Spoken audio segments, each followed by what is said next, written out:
কাঁদতে কাঁদতে অর্পা আপু যা বললেন সেটা শুনে আমার হার্টবিটটা বেড়ে গেল। মনে হতে লাগলো এখানেই দম বন্ধ হয়ে যাবে। আপু এসব কেন বলছে কিছুই বুঝছি না। আমার বুকটা কষ্টে ছিঁড়ে যাচ্ছে কথাগুলো শুনে।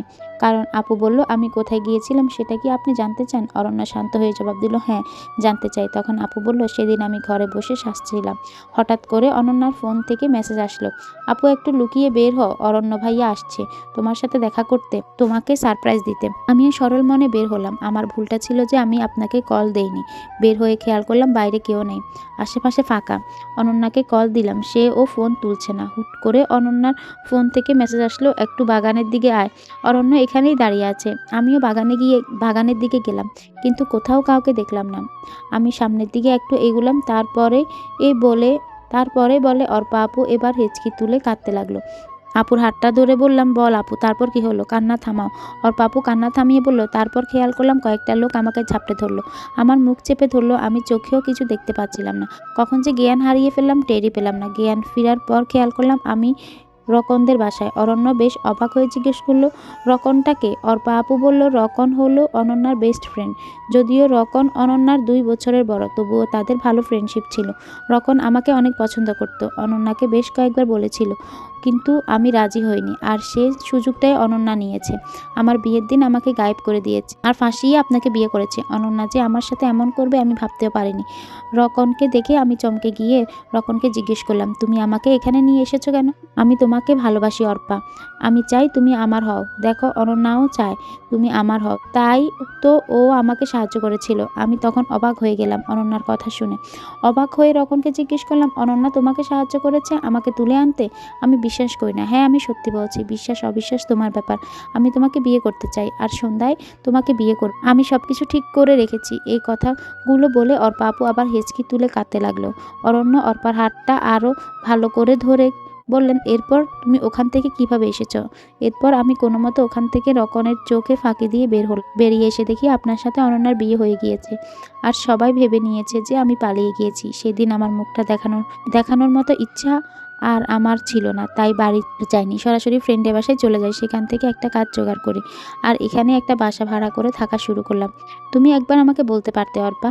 কি বলবো আপনাকে, কোন মুখে বলতাম আপনাকে? এতক্ষণে তো সব শেষ হয়ে গিয়েছে। অনন্যার সাথে আপনার বিয়ে হয়ে গিয়েছে, আমার তো এখানে বলার মতো কিছুই নেই। আমি নিজের বোনের সর্বনাশ তো করতে পারি না। অনন্যা আমার সাথে যা করেছে আমি তো তা করতে পারি না, কারণ অনন্যা আমাকে বোন না ভাবলেও আমি তো তাকে বোন ভাবি। আমি অর্পা আপুর কথা শুনে চিৎকার করে কেঁদে বলতে লাগলাম, আমি এসব কিছুই করিনি। অরণ্য আমার গালে কষিয়ে একটা চর বসিয়ে বললেন, তুমি এতটাও নীচ? ভাবতেও পারিনি সামান্য টাকার জন্য নিজের বোনের সাথে এমন করতে পারলে। লজ্জা করলো না তোমার এমন কাজ করতে? আর এখন সব অস্বীকার করছো? আমি অরণ্যকে হাত জোর করে বললাম, সত্যি আমি এমন কিছুই করিনি, বিশ্বাস করেন আমাকে। অর্পা আপু তুই আমার ব্যাপারে কেন এসব মিথ্যা বলছিস? কেন অরণ্যর চোখে আমাকে খারাপ বানাচ্ছিস? দেখতে অসুন্দর হতে পারি, কিন্তু উচ্চ আশা আমার ছিল না, টাকা পয়সার মোহ কখনো ছিল না। তাহলে কেন এমন বলছিস? কি ক্ষতি করেছি আমি তোর? তুই তো আমাকে চিনিস আমি কেমন, তাহলে এমন কেন বলছিস? জবাবে অর্পা আপু বলল, কি ক্ষতি করেছিস জিজ্ঞেস করতে লজ্জা লাগছে না তোর? আর কি ক্ষতি করা বাকি রাখছিস? তুই আর অরণ্য গিয়ে সংসার কর, আর এখানে আসিস না। ওপাশ থেকে অরণ্য বলে বসলেন, আমার সাথে অনন্যা যাবে না, তুমি যাবে। অর্পা আপু অবাক হয়ে উত্তর দিলেন, আমি কোথায় যাব? আমার সাথে আমার মায়ের কাছে যাবে, আর মাকে গিয়ে সব বলবে। আর তোমাকে যে কষ্ট অনন্যা দিয়েছে সেটা আমি অনন্যাকে ফেরত দিব। তুমি আমার সাথে চলো না। আমি চাই না আপনাদের মধ্যে কোনো ঝামেলা হোক। ঝামেলা তো তুমি করনি, ঝামেলা করেছে অনন্যা, সেটার শাস্তি তুমি কেন পাবে? আমি অনন্যাকে অনেকবার বোঝানোর চেষ্টা করলাম, কিন্তু বোঝাতে পারলাম না। অরণ্য অর্পা আপুর কথায় বিশ্বাস করছিলেন, আর অর্পা আপু কেনই বা আমার নামে মিথ্যা বলল সেটাও বুঝতে পারছিলাম না। অনন্যকে বোঝানোর হাজার চেষ্টা করেও ব্যর্থ হয়েছি। অরণ্য অর্পা আপুর হাত ধরে বের হয়ে গেল, আর আমাকে যে রিংটা পরাতে চেয়েছিল সেটাও মেঝেতে পড়ে গেল। অরণ্য সেটা ফেলেই চলে গেল। আমি রিংটা হাতে নিয়ে কাঁদতে লাগলাম আর বলতে লাগলাম, কেন আমার সাথে এমন হলো? কি ক্ষতি করেছি আমি? কেন আমাকে এভাবে কষ্ট দেওয়া হলো? আমি তো কারো কোনো ক্ষতি চাইনি। কাঁদতে কাঁদতে আমি দৌড়ে রেস্টুরেন্ট থেকে বের হলাম। খেয়াল করলাম অরণ্য আর অর্পা আপু গাড়ি নিয়ে চলে গিয়েছে।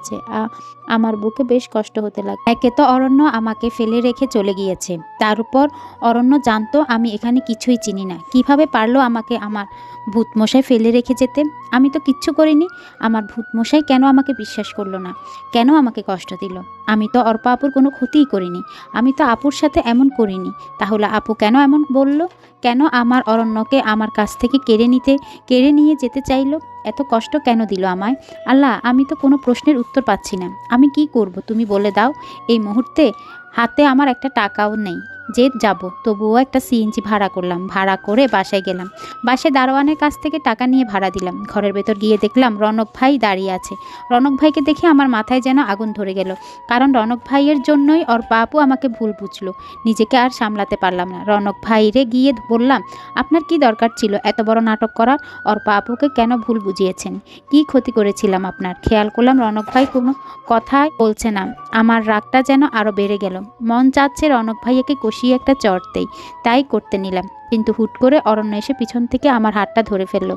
আমি অরণ্যর দিকে ফিরতে অরণ্য আমাকে জড়িয়ে ধরলো। আমি বুঝতে পারছি না কি হচ্ছে এসব। অরণ্য জড়িয়ে ধরার সাথে সাথে খেয়াল করলাম চারদিকে আলো আরও বেড়ে গেল।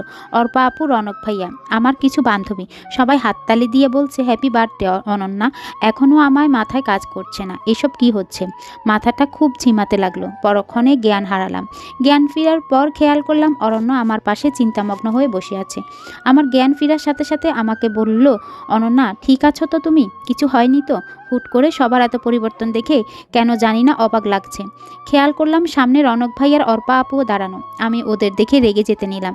অরণ্য আমাকে শান্ত স্বরে বলল, অনন্যা অনন্যা ওদের কিছু বলো না, ওরা এতক্ষণ যা করেছে আমার কথাই করেছে। অরণ্যের কথা শুনে যেন আকাশ থেকে পড়লাম। কি বলে এসব? মাথার উপর দিয়ে যাচ্ছে সব। আমি অবাক হয়ে জিজ্ঞেস করলাম, মানে? আমি তো কিচ্ছুই বুঝতে পারছি না। অরণ্য একটু মুচকি মুচকি হেসে বলল, কিছু বুঝতে হবে না। আগে তোমাকে একটা সংবাদ দেই। অর্পা কোথায় গিয়েছিল সেটা তো সবার অজানা ছিল। অর্পা রনকের সাথে পালিয়েছে। আমি কথাটা শুনে বেশ অবাক হলাম। তাহলে একটু আগে ঘটে যাওয়া ঘটনাটা কি আমার স্বপ্ন ছিল? ওরা যদি বিয়ে করে নেয় তাহলে একটু আগে এমন বলল কেন? অর্পা আপু পাশ থেকে বলে উঠল, তুই একটু শান্ত হ, আমি সবটা বলছি। আমি নিজেকে শান্ত করে বললাম, এবার বলো, রনকের সাথে আমার রিলেশন ছিল 3 বছরের। রনক তোকে কিচ্ছু বলেনি, কারণ আমরা তোকে সারপ্রাইজ দিতে চেয়েছিলাম। কিন্তু হুট করে আমার বিয়ে ঠিক করাতে সব ঝামেলা পাকালো। কি করব বুঝতে পারছিলাম না। প্রচণ্ড সিদ্ধান্তহীনতায় ভুগছিলাম। শেষমেশ বিয়ের দিন সকালে মনে হলো নিজের ভালোবাসাকে এভাবে কুরবানি করা ঠিক হবে না। তাই রনককে ফোন দিয়ে বললাম, রনক তুমি কি চাও আমরা এক হই? অর্পা তুমি এখনও এই কথা জিজ্ঞেস করছো? তুমি যা করতে বলো আমি তাই করব, তবুও আমাকে ছেড়ে যেও না। তাহলে বাগানের কাছে চলে এসো। রনক আমার কথা শুনে বাগানের কাছে আসলো, আর আমি সুযোগ মতো রনকের হাত ধরে পালিয়ে গেলাম। তাহলে একটু আগে যে কাহিনী বলেছিলে সেটার কি ছিল? আমার প্রশ্নের জবাবে সবাই প্রথমে একটু হেসে নিল। সবার হাসি থেকে এবার সত্যি আমার গা জ্বলে যেতে লাগলো। রেগে গিয়ে বললাম, কি হয়েছে বলবি তো? অরণ্য মুচকি মুচকি হেসে বলল, 4টা মাস খুব জ্বালিয়েছ আমাকে, তাই এই শাস্তিতে ভালোবাসি শব্দটা বলার আগেই দিতে হতো। আর একটু সারপ্রাইজ দেওয়ারও বাকি ছিল। হুট করে অর্পার সাথে দেখা, তখন অর্পাকে নিয়ে প্ল্যানটা করি। এরকম প্ল্যান কে করলো শুনি? অরণ্য হাসি হাসি মুখ নিয়ে বলল, আমি করেছি। এরকম একটা প্ল্যান করেছে বলে অরণ্যর প্রতি আমার খুব অভিমান জমে গেল। অভিমানে গাল ফুলিয়ে বসে রইলাম। আচ্ছা অনন্যা থাক তুই, আমি আর রনক বাহিরে গেলাম। তোদের মান অভিমানের পালা শেষ কর। আর চটটা দেওয়ার জন্য সরি, জোরে লাগেনি তো। নাটক করতে গিয়ে ক্যারেক্টারের মধ্যে ঢুকে পড়েছিলাম। অর্পা আপুর কথা শুনে অভিমানটা আরও বেড়ে গেল। অভিমানী গলায় বললাম, হয়েছে, জুতা মেরে গরু দান করতে হবে না। অর্পা আপু হাসি দিয়ে রনক ভাইয়াকে নিয়ে চলে গেল, আর আমি গাল ফুলিয়ে বসে রইলাম। অরণ্য আমার দিকে তাকালো, কিন্তু অভিমানের জন্য আমি আর অরণ্যের দিকে তাকালাম না। অরণ্যর চোখ যেন আমার থেকে সরছেই না। আমি যেন তার চোখের নিশানা থেকে নিজেকে সরাতেই পারছি না। ক্রমশ আমার অভিমান কমতে লাগলো, তবুও অভিমানটা ধরে রাখার নিরলস কসরত করে যাচ্ছি। অভিমানটা স্থির রাখার অনেক চেষ্টার পরেও কেন জানি অভিমানটা ধরে রাখতে পারলাম না। তাই অরণ্যকে জড়িয়ে ধরে অভিমানটা চোখের বৃষ্টি করে নামিয়ে দিলাম।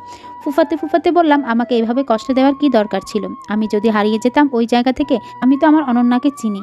সে যে বাসা খুঁজে ফিরতে পারবে সেটা আমার ভালোই জানা ছিল। সারপ্রাইজটা কেমন লাগলো? খুব বাজে লেগেছে। এভাবে আর সারপ্রাইজ দিবেন না। নাটক করতে গিয়ে তো রিংটাও ফেলে এসেছিলেন। খেয়াল করলাম অরণ্য আমার এই কথা শুনে অট্ট হাসি দিচ্ছে। কি ব্যাপার, এত হাসি দিচ্ছেন যে? হাসি দিচ্ছি এই জন্যই যে আমি যে রিংটা ফেলে এসেছি সেটা নকল রিং ছিল, আর আসল রিংটা আমার কাছে। নাটকটা বাস্তবমুখী করার এক অভিন্ন প্রচেষ্টা আর কি। হা হা, এত বড় ছলনা। যান, আর কথাই বলবো না আপনার সাথে। অরণ্য এবার আমাকে জড়িয়ে ধরলো। মনে হচ্ছে তার নিঃশ্বাসের শব্দ আমি শুনতে পাচ্ছি, তার হার্টবিটের আওয়াজ আমি শুনতে পাচ্ছি। এবার কানের কাছে মুখটা হালকা করে নিয়ে বলল, আই লাভ ইউ পেতনি। এবার যেন আর তার প্রতি আমার সকল অভিমান আমার মনের ধুমড়ে মুচড়ে গিয়ে ভেঙে গেল। অভিমানটা টিকিয়ে রাখার ব্যর্থ চেষ্টা করলাম, কিন্তু পারলাম না। আমি ফিসফিস করে বললাম, আই লাভ ইউ টু। ভূত মশাই, আমার মতো কালো মেয়েকে ভালোবাসলেন কিভাবে? মানুষের দৃষ্টি সুন্দর অসুন্দরের বৈষম্য করে। আমার দৃষ্টিতে তুমি সবচেয়ে বেশি সুন্দরী। কথাটা শোনার পর নিমিষের মধ্যে কোথায় যেন হারিয়ে গেলাম। কিছু বলতে চাইলেও আর বলতে পারছিলাম না, কারণ গলাটা থরথর করে কাঁপতে লাগলো। অরণ্য আমাকে এবার চোখটা হাত দিয়ে চেপে ধরলো আর বলল, আমার সাথে একটু চলো। কোথায়? আগে চলো তারপর বলি। এত নাছরবান্দা মেয়ে রে বাবা, এত বকবক করতে পারে? হয়েছে হয়েছে, আর বকবক করতে হবে না, এবার নিয়ে যান। চোখটা চেপে ধরে আস্তে আস্তে আমাকে কোথায় নিয়ে যাচ্ছে কিছুই বুঝতে পারছি না। হুট করে চোখ খুললাম, খেয়াল করলাম আমি ছাদে, চারদিকে মোমবাতি দিয়ে সাজানো। অর্পা আপু আর রনক ভাইয়া বাজি ফুটাতে লাগলো। পাশে মা দাঁড়িয়ে আছে, ওনার পাশে একজন ভদ্রলোক দাঁড়িয়ে আছেন। আমার বুঝতে বাকি রইল না উনি আমার শ্বশুরমশাই। আমি দৌড়ে গিয়ে ওনাদের সালাম করলাম। অর্পা আপু আর রনক ভাইয়া আমার সামনে একটা কেক আনলো আর বলল, ভূত আর পেতনি দুজন মিলে কেকটা কাটেন। আর অরণ্য ভাইয়া, আপনি অনন্যাকে রিং পরিয়ে দেন। আর অনন্যা, তোর হাতের নকল রিংটা ছুঁড়ে ফেলে দে। এত বোকা কবে হয়েছিস? সামান্য নাটক বুঝতে পারলি না? তুই তো বেশ নাছরবান্দা আর বুদ্ধিমতী ছিলি। আমি লজ্জায় লাল হয়ে গেলাম, বিড়বিড় করে বললাম, প্রেমে পড়লে যে মানুষ বদল হয় সেটা আমাকে দিয়ে প্রমাণ হলো। অরণ্য ধাক্কা দিয়ে বলল, কি বিড়বিড় করা হচ্ছে? না কিচ্ছু না, একটু ওইদিকে ফিরো, তোমার জন্য সারপ্রাইজ আছে। কি সারপ্রাইজ? ওইদিকে ফিরেই দেখো। আমি ওইদিকে ফিরে দেখলাম আমার মা বাবা চাচা চাচি সবাই এসেছে। আমি খুশিতে আত্মহারা হয়ে গেলাম। বিয়ের পর এইসব ঝামেলা আমার শ্বশুর বাড়িতে কেউ আসেনি, এভাবে যে সারপ্রাইজ পাবো বুঝতেই পারিনি। আমি তো খুশিতে স্থির হয়ে গিয়েছিলাম, কিছু বলতেও পারছিলাম না, আবার নড়তেও পারছিলাম না। আমাকে অরণ্য ধাক্কা দিয়ে বলল, এবার কেকটা কাটো। আর আপনি শব্দের ইতিটা টানো। আপনি শব্দের ইতি টানবো মানে মানে আমাকে তুমি করে বলবে, আমার তো লজ্জা লাগবে। হয়েছে হয়েছে, আর লজ্জা পেতে হবে না, কেকটা কাটো, সবাই অপেক্ষা করছে। কেক কাটার সাথে সাথে চারদিকে বাজি ফুটতে লাগলো, কয়েকটা ফানুস আকাশে উঠতে লাগলো। কি যে এক অনুভূতি বলে বোঝানো যাবে না। মনের ভেতরটা এমন লাগছে যেন ঝড় হওয়ার পর শীতল বাতাস বইছে। সত্যি বুঝতে পারিনি আমার ভূতমশা আমায় এত ভালোবাসে। কেক কাটলাম, ভূতমশা আমাকে হাতে রিংটা পরিয়ে দিল। আমি লজ্জায় দৌড়ে রুমে চলে গেলাম। অরণ্য আমার পিছন পিছন আসলো। অরণ্যকে বললাম, আপনার তো? অরণ্য আমার মুখটা আটকে দিয়ে বলল, আপনি না, তুমি বল। আমি লজ্জা মাখা মুখে উত্তর দিলাম, তোমার তো আমাকে ভালো লাগে না। অর্পা আপুকেই প্রথম দেখায় ভালো লেগেছিল, হুট করে আমাকে ভালো লাগলো কিভাবে? কারণ প্রথম দেখে ভালো লাগার চেয়ে দেখতে দেখতে ভালো লাগা অনেক শ্রেয়। আমার কথাটাই আমাকে ফিরিয়ে দেওয়া হচ্ছে। সত্যি কথা বললে ফিরিয়ে দেওয়া হয় না, বরং সত্যতার প্রমাণ হয়। সেদিনের পর থেকে অরণ্য আর আমার জীবনটা পুরোপুরি পাল্টে গেল। দেখতে দেখতে 3টা বছর কেটে গেল। এর মধ্যে আমি একটা পুত্র সন্তানের মা হলাম। একদিন পাশের বাসায় পরিচিত এক ভাবি আমার ছেলেকে দেখতে এসে আমাকে বললেন, অনন্যা ভাবি, আপনার বিয়েটা যেন কিভাবে হয়েছিল? উত্তরে আমি বললাম, আমাদের হঠাৎ বিয়ে হয়েছে। ধন্যবাদ। আজকের গল্পটি কেমন লেগেছে অবশ্যই জানিয়ে দিন।